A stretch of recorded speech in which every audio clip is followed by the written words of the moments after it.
ফুলকপিগুলো আমি আগে থেকেই ধুয়ে রেখেছি, ফুলকপিগুলো দিয়ে দিব। ফুলকপিটাও আমার ভালো মতো কষাতে হবে। দিয়ে দিব আমি লবণ, আন্দাজ মতো লবণ, এই 1 চামচের মতো লবণ দিয়ে দিব। আমি 1/2 চা চামচের মতো জিরার গুঁড়া দিয়ে দিলাম, টালা জিরার গুঁড়া। আর ফ্লেভারের জন্য আমি আবার 4টা কাঁচামরিচ দিয়ে দিলাম, আর কতগুলো ধনিয়া পাতা দিয়ে দিলাম।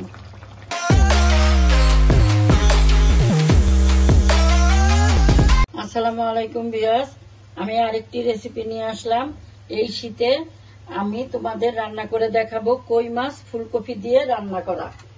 এই জন্য আমি আগে থেকেই কই মাছটা পরিষ্কার করে নুন হলুদ দিয়ে মেখে রেখেছি। আমি এখন হাঁড়িতে তেল বসিয়ে রেখেছি, ওই তেলে আমি কই মাছগুলো ভেজে নিব। কই মাছ ভেজে তারপরে আমি রান্নায় চলে আসব।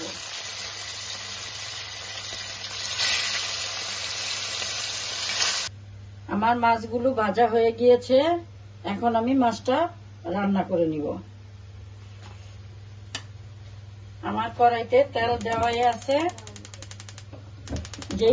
যেই তেলে আমি মাছটা ভেজেছি ওই তেলেই আমি রান্না করে নিব। দিয়ে দিব আমি পেঁয়াজ কুচি, বড় সাইজের 1টার মতো, বেশি না। আমি এখানে বাটা পেঁয়াজ ব্যবহার করব। একটু ভাজবো এই পর্যন্ত যে পেঁয়াজের যে আলাদা ফ্লেভার থাকে ওইটা চলে যায়। আমি এর সাথে দিয়ে দিব কয়েকটা কাঁচামরিচ। কাঁচামরিচ ভাজার একটা ভালো ফ্লেভার থাকে, এই জন্য আমি কাঁচামরিচটা দিয়ে দিব।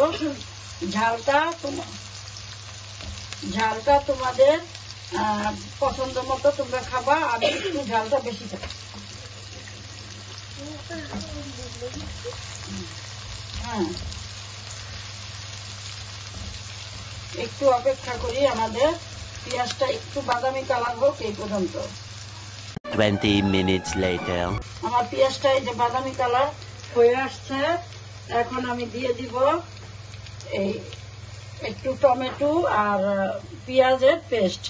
এখানে আছে 4 টেবিল চামচের মতো। এখন আমি পেঁয়াজটাও ভাজা ভাজা করবো, যে পর্যন্ত পেঁয়াজের যে পাকা একটা ফ্লেভার থাকে ওইটা যাওয়া পর্যন্ত। আমার পেঁয়াজটা ভালো মতো কষানো হয়ে গিয়েছে।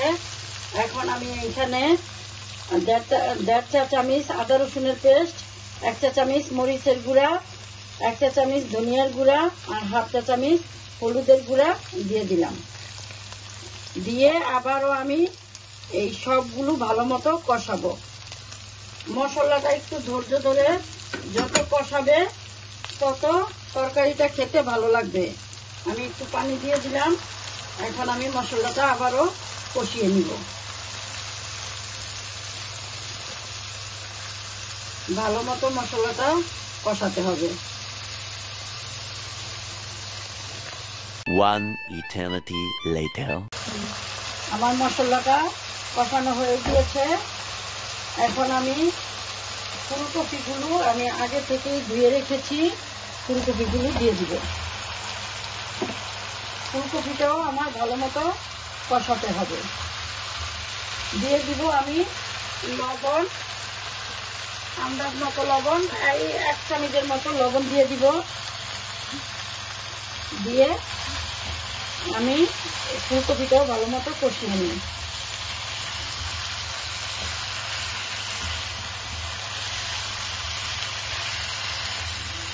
এই শীতের সময় ফুলকপি আর কই মাছ দিয়ে রান্না করলে খেতে খুবই ভালো লাগে, আর এই কই মাছের সাথে ফুলকপিটা অনেক যায়। আমার তরকারিটা প্রায় হয়ে গিয়েছে। আমি 1/2 চা চামচের মতো জিরার গুঁড়া দিয়ে দিলাম, টালা জিরার গুঁড়া। আর ফ্লেভারের জন্য আমি আবার 4টা কাঁচামরিচ দিয়ে দিলাম, আর কতগুলো ধনিয়া পাতা দিয়ে দিলাম। দিয়ে আমি ঢাকা দিয়ে রাখবো মিনিট খানিক, তারপরে তোমাদের নামিয়ে পরিবেশন করে দেখাবো। ভিউয়ার্স, এই তো আমার দেশি কই দিয়ে ফুলকপি রান্না হয়ে গিয়েছে। তোমরা ঠিক আমার মতো এরকম সহজভাবে এইভাবে রান্না করে খেয়ে দেখো। ভালো লাগলে আমাকে লাইক, কমেন্টস, সাবস্ক্রাইব করে আমার পাশে থেকো। আল্লাহ হাফেজ।